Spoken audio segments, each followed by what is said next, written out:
Guerra, justamente al final del pasillo está mi despacho y aquí está mi futuro jefe, el coronel. Y bueno, lo que hago aquí dentro de la Escuela de Guerra es todo el tema de Islam, yihadismo y análisis de conflictos internacionales. De hecho, lo que ven en las paredes pues ha sido escrito por mí y maquetado por Felipe, que también está aquí sentado hoy, visualmente.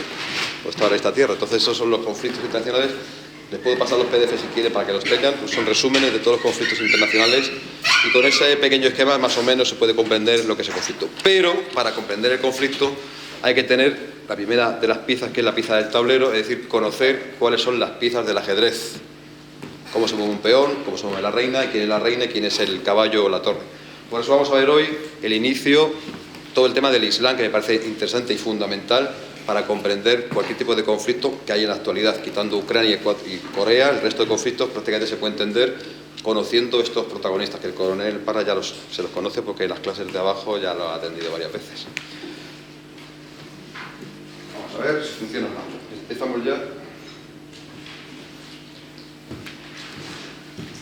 A ver si funciona esto, porque esto empieza mal.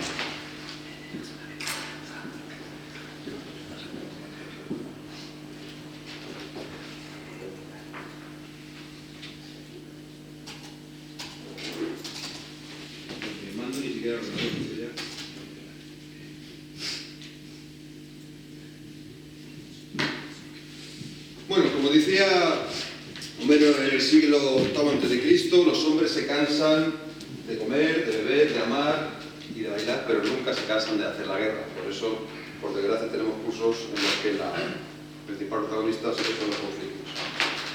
Ahora pasa de eso. Vale, esto es. Otra de las máximas que vamos a ver, no solamente en la clase de hoy, sino en cualquiera de las aplicaciones geopolíticas de lo que vean de conflictos, es que los amigos de mis amigos no siempre son mis amigos. Se ve claramente en el conflicto de Siria, donde los diversos actores que están actuando en el teatro sirio, pues hoy son amigos, son enemigos, y cualquier tipo de relación, de odio o de amistad, es todo eventual. Otra máxima que se cumple también en geopolítica es esta, que es cuando dos elefantes se pelean, quien sufre la hierba. Estamos viendo también el tema de los refugiados, cómo las poblaciones son las que sufren al final los intereses de los estados. También para buscar en los conflictos, si es que hay un culpable, que suele haber varios, al final suelen ser todos, como decía el Poirot, sospecha de quien tiene algo que ganar. Por eso, cuando analizamos un conflicto, busquemos siempre estas máximas y apliquémoslas, que algunas encontrar la solución. En otros conflictos también surge la postura de aquellos protagonistas que no intervienen en el conflicto, pero como ocurrió en la historia de Duques, es decir, Quito de Pongo Rey, cuando no intervino en aquella pelea entre los dos futuros reyes españoles. Dime con quién andas y te diré quién eres, también me ayuda a comprender a veces los conflictos. Aquí tengo una serie de frases para que las apliquemos en todo. La teoría de la combinación, esta teoría se basaría en que el mundo funciona, pero de repente se confabulan, coinciden diversos factores y es cuando se producen las conflictividades. Puede estar surgiendo un presidente en un país A, un presidente en un país B, una situación en un país A, hasta que esas situaciones se van combinando y de repente, como una combinación acá fuerte, podemos estar haciendo 1000 combinaciones o millones sin abrirla, pero de repente puede surgir una guerra o un conflicto por estas combinaciones, a veces de suerte. La teoría de la copa de champán. ¿Qué aplica esto? Bueno, pues una torre de copas de champán, ¿cómo se mantiene?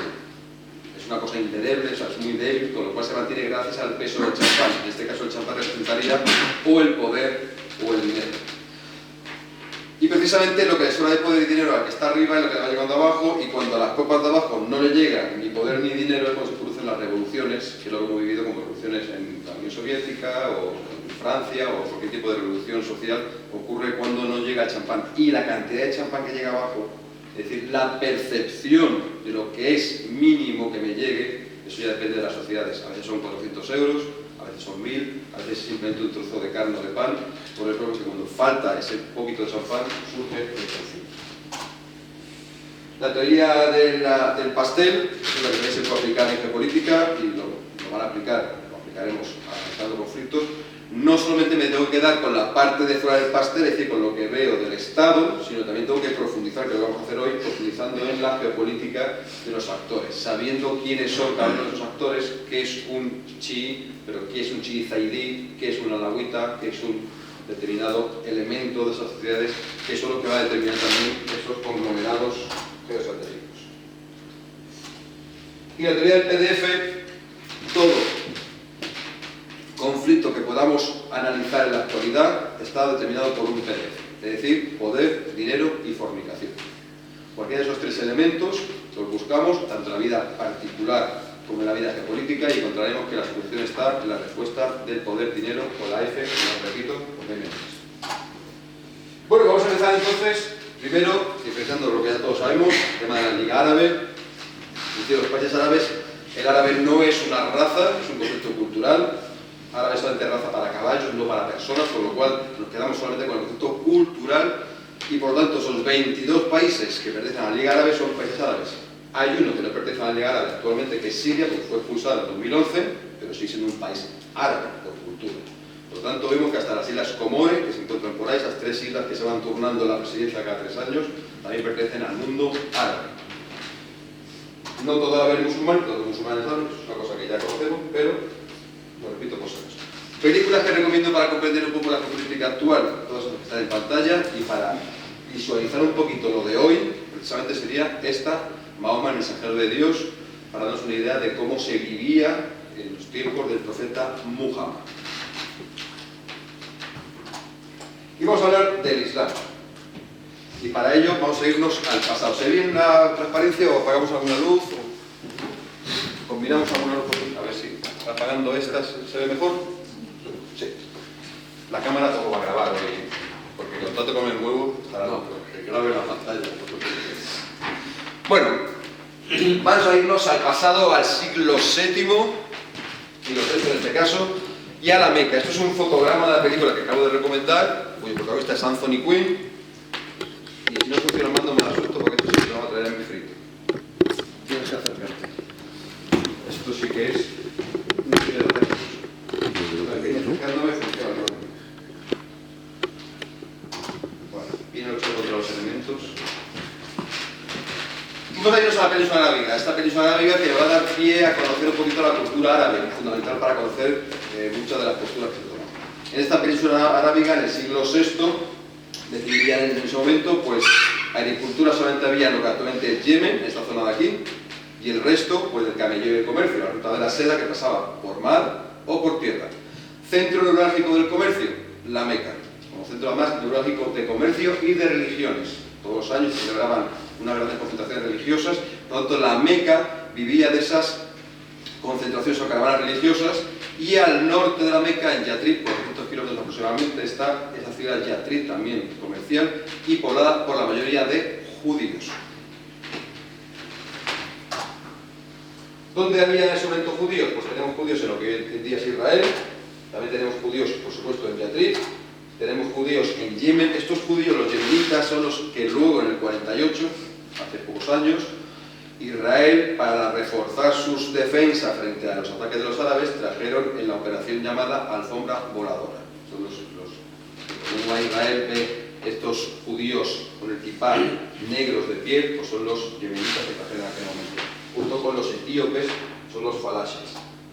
Y luego zoratristas en esta zona, lo que era Persia, el zoratrismo, que ahora hablaremos, y cristianismo, por supuesto, en la zona de Israel, y cristianismo también en el reino cristiano de Aksum, lo que hoy día es Etiopía, Eritrea.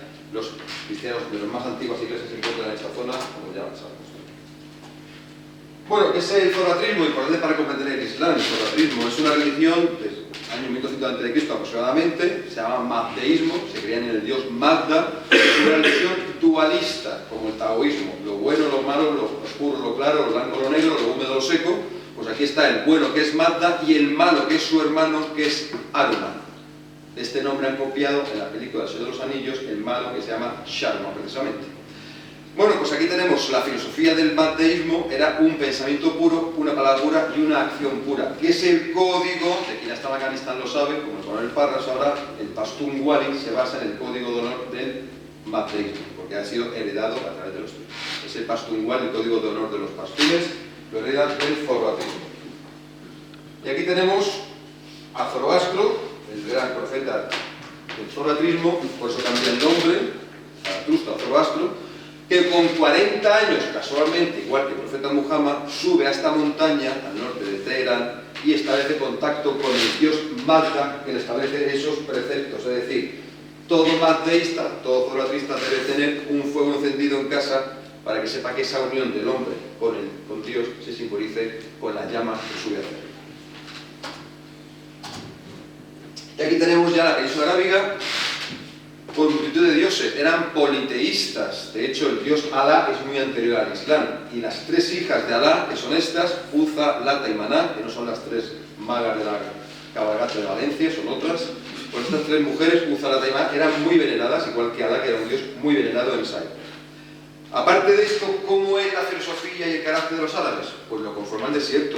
La gente del desierto es desconfiada porque el que viene puede venir a robarme, a quitarme el agua, pero también soy hospitalario, porque el desierto es duro y comprendo que quien llega a mi casa necesita ese cobijo, con lo cual soy hospitalario. El árabe entonces hereda ese concepto de ser desconfiado y hospitalario.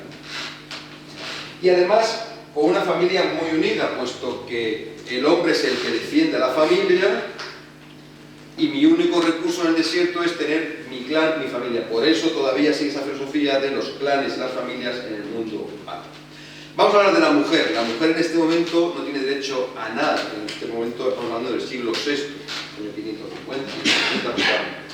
De hecho, la mujer era un elemento familiar, pero no tiene derecho ni al repudio, ni a la herencia, ni al divorcio, ni siquiera a la vida. El padre tenía el derecho cultural de matar a su hija con 2 días de edad, si consideraba así, y enterrarla en la arena.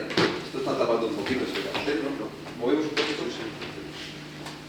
Lo que tiene fruto de estar ahí con el botón me tiene ya constreñido. Todo por el mando. Bueno, pues vamos a irnos a hablar un poquito ya de cómo nace el Islam. Vamos al año 570, que es el año en el que nace el profeta Muhammad. No Mahoma, sino Muhammad, que es como le gusta que le llamen a los musulmanes. Muhammad nace aquí, en esta ciudad de la Meca, en una familia bien considerada, la familia Quraysh, que es la que se encarga del mantenimiento de este cubo que tiene tradición desde Abraham. Un cubo de 12 por 6 por 6 metros, que en aquella época estaba lleno de dioses, y hasta 360 dioses rodeaban la Kaaba, este cubo ancestral. Bien, las caravanas venían, la familia vivía presente de este negocio, y en este ambiente nace el profeta Muhammad, que nace huérfano de padre. La madre lo envía con los beduinos al desierto para que se haga fuerte, y con 6 años regresa con su familia, con su madre.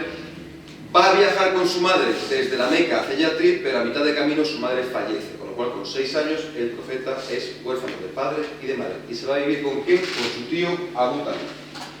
Abu Talib precisamente es este que en la película Samson y Queen, recordemos que está prohibido simbolizar, representar o dibujar al profeta en cualquiera de sus partes y a su familia directa. Por tanto, en la película la cámara es el profeta, nunca se ve al profeta porque es la cámara de esa película.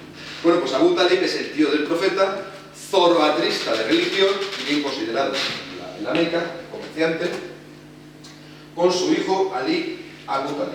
Sabemos que en árabe Im significa hijo de, por lo cual es Ali, hijo de Abu Talib. Ali, hijo de Abu Talib. Bueno, pues el profeta se va a vivir con su tío Abu Talib, viaja con él desde la juventud y conoce toda esta zona, con lo cual conoce a judíos, conoce a zoroastristas, conoce a cristianos y se empapa de la cultura de las 3 religiones.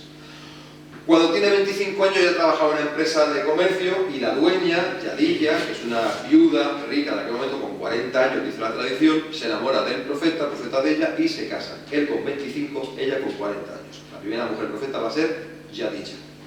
Pasa el tiempo y cuando ya tiene 40 años el profeta empieza a acudir todas las tardes a esta cueva, que es la cueva de Hira, que se encuentra muy cercana a la Meca, y allí recibe un mensaje. Esto es importante, recibe un mensaje porque sí creen en arcángeles en aquella época.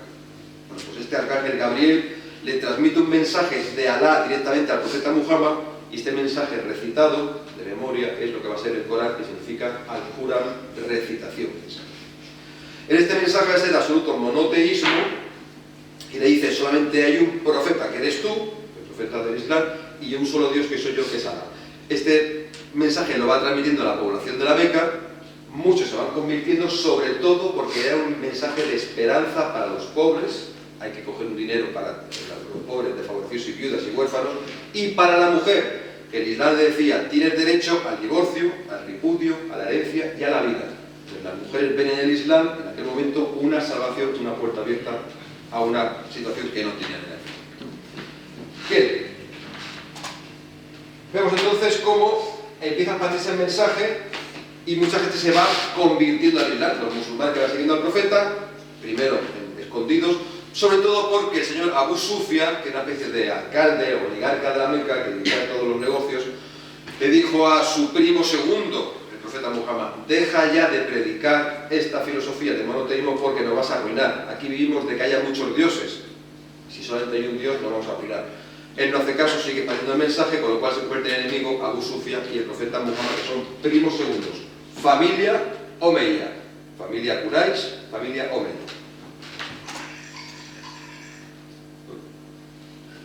Bueno, pues entonces, tanta presión se produce que en el año 622 se produce lo que se llama la gira o égira, que hemos traducido como la huida, pero no es la huida, pues porque el profeta no huye, el profeta peregrina.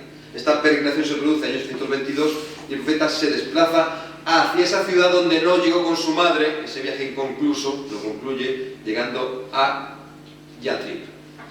Expande su poder militarmente, socialmente, hace algunos pactos con las tribus judías que no le quieren hacer el pacto, con lo cual le da la espalda a los judíos y toma el poder en Yatrib. Año 623 se produce el poder del profeta Muhammad sobre los de Yatrib y su ciudad cambia de nombre. De Yatrib pasa a ser la ciudad del profeta, Medina. Entonces el nuevo nombre es Medina y aquí establece una constitución, 45 artículos que elegir la vida social, político, religiosa y militar de los habitantes de la Medina.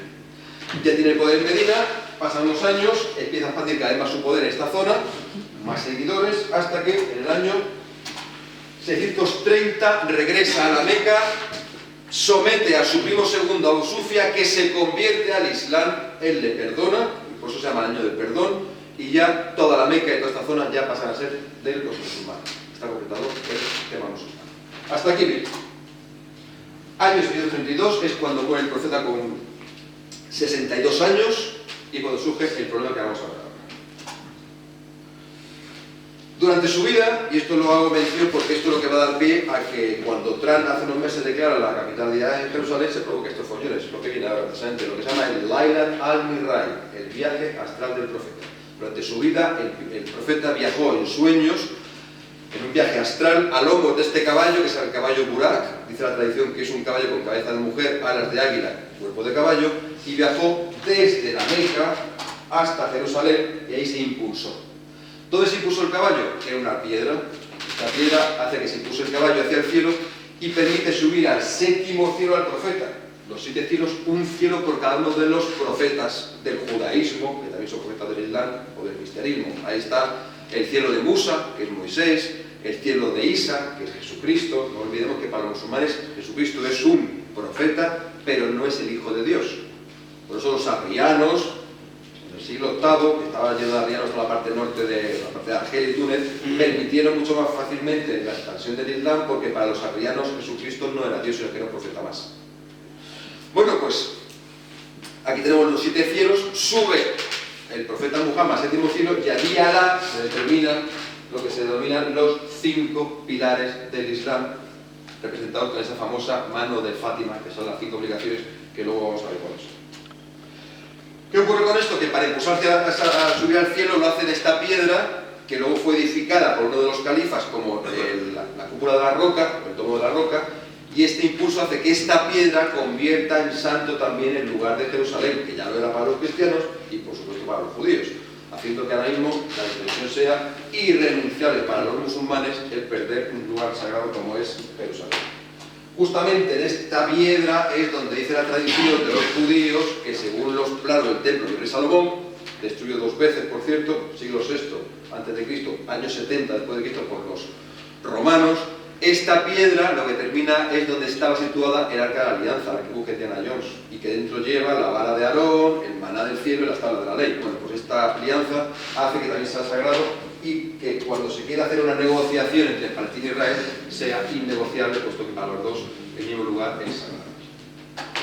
Y que esta esplanada mezquitas pasa a ser sagrada para los musulmanes, donde construyen la mezquita de Al-Aqsa y el Domo de la Roca ya estaba construido por otro califa. Y esta zona, cuando Sharon entra en el año 2000, provoca la segunda intifada, por ejemplo, porque esta entrada es sagrada para los musulmanes. Aquí está el muro de los lamentos de los judíos, que también aprovechan a veces para tirar piedras cuando están rezando los judíos en el muro de los lamentos. En fin, ya sabemos que esto es un problema irresoluble. Bueno, pues ya tenemos aquí la muerte del profeta. Vamos a ver qué ocurre. El profeta deja como herencia esta zona que está en Siena, y luego sus sucesores para expandir el poder hasta Francia y hasta la India. Vemos que es la religión que más rápidamente se expande, porque en unos 100 años va desde Francia hasta la India. Entonces vemos que es una expansión muy rápida por diferentes motivos, o bien por motivos militares, o bien por motivos sociales, o motivos de concepción. Eso sí entra hacia análisis, que no vamos a hacer ahora, pero sí vamos a analizar la familia del profeta para comprender qué ocurre en la actualidad. Aquí está la familia del profeta. Aquí tenemos al profeta Muhammad, a su tío Abu Talib y a sus 9 mujeres. ¿Por qué 9 mujeres? Porque el zoroastrismo, cuando Zaratustra sube allí a la montaña, le dijo Marta: no es bueno que los hombres estén solos, ni las mujeres, tienen que estar casados. El celibato no se comprende en la religión del zoroastrismo.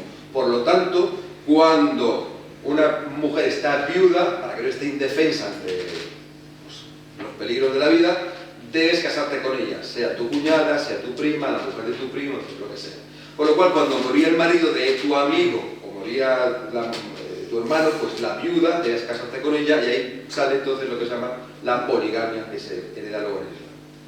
Esta poligamia la siguió el profeta y tuvo estas 9 mujeres: Yadilla, la que conoció, que era la rica de 40 años, y luego Sauda, Aisha, una chiquilla que dice que tenía 15 años en el momento en que se casa con el profeta, según la tradición, hija de su gran amigo Abu Bakr, que vemos que es el nombre que han copiado tanto dirigentes del Daesh como dirigentes de Boko Haram para retomar esos nombres.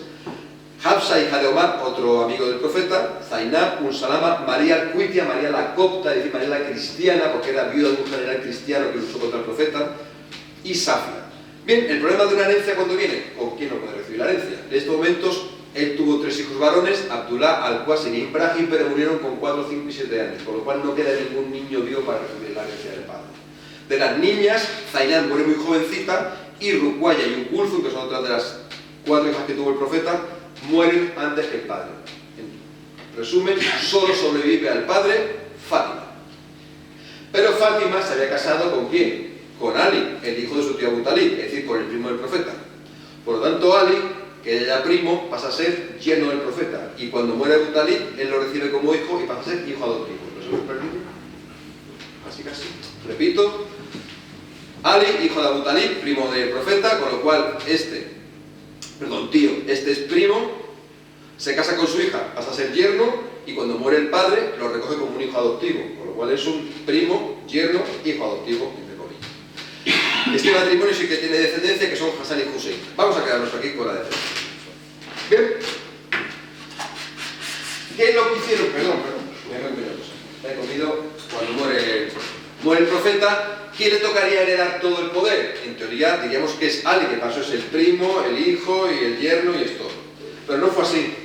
La comunidad islámica, lo que se llama la Umma, el concepto de comunidad islámica, vieron en la designación del profeta Muhammad, que justo antes de morir designó a su gran amigo y suegro, Abu Bakr, como dirigente de la oración del viernes, que es tanto más importante para los musulmanes, una designación de poder. Por lo tanto, cuando muere el profeta, dijeron: el que va a sostener el poder va a ser Abu Bakr, el primer califa. Cuando muere Abu Bakr, pensaba Ali que le tocaba a él, pero tampoco fue así. Le pasó el poder la Umma ¿a quién? A Omar, otro suegro del profeta. Y cuando murió Omar, le pasaron el poder a Uthman, que es un doble yerno. Al liarnos más todavía ahora. Se casó con su hija Ruqayya, y cuando murió se casó con la hermana, con Kulthum. Con lo cual vemos que es primer califa, segundo califa, tercer califa. Después de 22 años esperando, le toca el turno a Ali, que por fin ya es califa. 4 califas enviados, denominados Rashidun. 1, 2, 3 y 4. Los famosos 4 califas. ¿Qué hicieron cada uno de ellos? El primer califa, que fue Abu Bakr, estuvo solo 2 años en el poder, pero hizo las guerras Rida. Importante: guerra contra los infieles. O te conviertes, o pagas por rezar, o mueres. No hay más soluciones. Esta es la opción que está cogiendo también, ha cogido el Daesh en la zona que tiene control. La opción de pagar por rezar es la menos que han dejado, y la otra ha sido o te conviertes o mueres directamente. Segundo califa, Omar, que es el que establece el título de príncipe de los creyentes, el que edifica la cúpula de la roca en Jerusalén y el que establece el calendario musulmán basado en la luna y no en el sol. Por lo tanto, los años tienen 11 días menos, porque van con la luna. Por lo cual, el calendario musulmán, por eso se modifican las fechas, que luego veremos las festividades musulmanas cómo se van modificando. Tercer califa es Uthman, que es el que dice, el Corán, es decir, al Corán recitación, se va a olvidar, se va a tergiversar con el tiempo, vamos a escribirlo, y ordena que se escriba. Año 650 aproximadamente, ordena que se escriba. Pero no se termina de transcribir hasta el año 704, que Ali Yahya, que es un pensador musulmán, lo transcribe y lo pasa en hojas, en pergaminos, en piel de animales. Esto hace que el Corán, el que se tiene hoy como Corán auténtico, es el que se escribe en el año 704 por Ali Yahya. Cuarto califa es Ali, y vamos a ver qué ocurre con Ali, y que hoy lo vamos a heredar en el conflicto que está surgiendo tanto en Yemen, como en Siria, como en Irak y como en muchísimos sitios más. Vamos a situarnos en estos años donde ahora mismo el que está de califa es Ali. Aquí tenemos, recordemos, aquel alcalde de la Meca que era enemigo del profeta, Abu Sufyan, familia Omeya, su hermano Uthman, tercer califa, doble yerno del profeta, familia Omeya. Pues bien, tiene un hijo que se llama Muawiyah.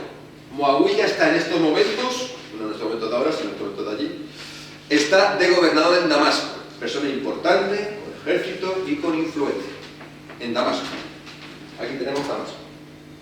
Y por otro lado tenemos a la familia del profeta. Como está prohibido representarlo físicamente al profeta, se le presenta con esta grafía. Esto representa a Muhammad. Su hija, lo mismo, prohibido representación, se representa con esta simbología. ¿Casada con quién? Con Ali. Hasta aquí bien. Bueno, empezamos con los ciberataques de Putin. A ver. Vamos. Bueno, aquí tenemos a... Bueno, pues hubo siempre una teoría diciendo que durante estos años los muertos, Abu Bakr, Oman y Uthman, habían muerto de forma un poco extraña, de muerte natural envenenados, no sé qué, tal y cual. Con lo cual se fue creando una tendencia a opinar que quien tiene que estar de dirigente del Islam fuese un familiar directo del profeta, es decir, en este caso el primo yerno. Los seguidores de Ali, los Shi'alí, se fueron denominando así, los chiitas, fueron esta facción que decían que había que ser directamente descendiente del profeta. Mientras que otra facción decía que no, que con ser de la familia Omeya, es decir, el primo segundo del profeta, era suficiente. En este caso eran los partidarios de los Omeya. ¿Cómo se transforma todo esto? Pues que se provoca un golpe de Estado de esta facción en contra de Ali. Un golpe de Estado que se va a convertir en una batalla que nunca se celebró. ¿Por qué? Porque tanto los ejércitos de Muawiyah como los de Ali estaban muy equilibrados y ninguno se atrevía a hacer una batalla porque sabía que iba a perder una gran cantidad de fuerzas. Así que cuando estaban ya casi para enfrentarse, la batalla que iba a denominarse de Siffin, pues llegó un espabilado y dijo, no, vamos a ver, mejor en vez de luchar, ¿por qué no nombramos un árbitro que sea el que decida el ganador? Y con eso acabamos el problema y no hay más muertes. Ellos dijeron, pues me parece muy bien, me parece muy bien. Sin embargo, una facción de musulmanes, los más fatalistas saben que son muy fatalistas los musulmanes, todo ocurre porque Alá quiere que ocurra. Si hasta hoy el Islam se ha hecho grande y fuerte ha sido porque Alá decidía quién ganaba la batalla y por eso se expandía el Islam. Entonces, ahí tiene que haber batalla para que decida Alá. Si no hay batalla, ¿cómo decide Dios? Tiene que haber batalla. Con lo cual, la opción B era que haya batalla y ese grupo de personas que no estaban de acuerdo con el arbitraje se denominaron los que no están de acuerdo, traducido Hariji. Los que no están de acuerdo, los que se salen. Este grupito son los Harijíes, que como no quisieron este arbitraje, se fueron y montaron su propio califato, en este caso un sultanato, en Omán, que es el único estado actual que tiene una mayoría ibadí. Sultanato de Omán. ¿Dónde hay ibadíes o harijíes en el mundo? En Omán, de la mayoría de la población, estamos hablando de 5 millones, 6 millones nada más, en algunas poblaciones de Túnez, de Libia, de Egipto y en Zanzíbar. Zanzíbar, que por cierto, ¿quién nació en Zanzíbar famoso? Freddie Mercury. ¿Y de qué religión era Freddie Mercury? Era zoroastrista, pues su familia era persa. Que no me tienes que tener este trozo de corazón para que lo tenga aquí la dirección. Bueno, pues aquí tenemos entonces resumen. Estos se van a Omán, montan su califato allí, lo que es un sultanato hoy, y se quedan ya estos dos enfrentados. Dice, bueno, nombra al árbitro. Nombra un árbitro y el árbitro decide, por lo que sea, que el ganador fuese Muawiyah. con lo cual Muawiyah es el que se queda como califa. Y Ali acepta la derrota y se retira ¿a dónde? A su cuartel general, que lo tenía justamente en esta ciudad de Kufa, al sur de Irán.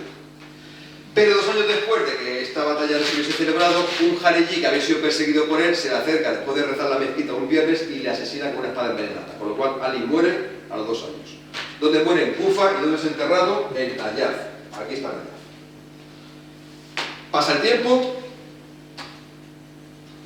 ya muere Muawiyah y por primera vez en el Islam recibe el poder un hijo de un padre, que es Yazid, que lo recibe de su padre Muawiyah. Esta es la primera vez que se recibe herencia de padre a hijo.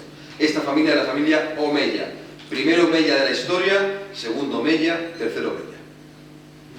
Tenemos a Yazid como califa en Damasco y a Ali, que ya también ha muerto, pero tuvo 2 hijos. El primero de los hijos era Hassan. Hassan, en su tiempo, recibió mucho dinero por parte de esta familia y dijeron: mira, si renuncias al poder, te pagamos y te vas. Hassan dijo: pues dámelo. Se fue a la Meca y con su fortuna se casó con 85 mujeres. La mujer en 85 le envenenó y murió. Y ya descansó también. Bueno, pues aquí tenemos a Hassan, 85 mujeres, y su hermano Hussein. Este sí que nos olvidó del poder y además fue convencido por sus amigos para que pidiese el poder a Yazid. Le dijeron: como tú que eres el nieto del profeta del Islam, vas a estar sin ser el califa, mientras que es el nieto el que fue enemigo del Islam. Entonces, en ese convencimiento, Hussein estaba en la Meca, coge una caravana de 77 personas, 7 mujeres que la acompañaban, un niño, que era su hijo Ali, igual que el abuelo, y el resto eran hombres, 69 hombres, se dirigen desde la Meca hasta esta zona para pedir el poder a Muawiyah. Pero ¿qué hace falta? Un refuerzo, porque con 70 personas ¿a qué va a pedir? Se dirige a esta zona, que es tradicionalmente el sur de Bagdad, era seguidores de Ali, como lo es hoy. Por lo tanto, los chiíes siguen estando en el mismo feudo después de tantos años. Va a coger refuerzos aquí, pero Yazid se entera de esta caravana y manda a su ejército, que eran 3.500 hombres, lo que manda él, para detener la caravana, que rodean a esta gente antes de llegar aquí, y cuando van a llegar al agua, estaban sin agua en el desierto, les rodean, dejan 3 días sin agua, y el tercer día entran los 3.500, arrasan a los 77, así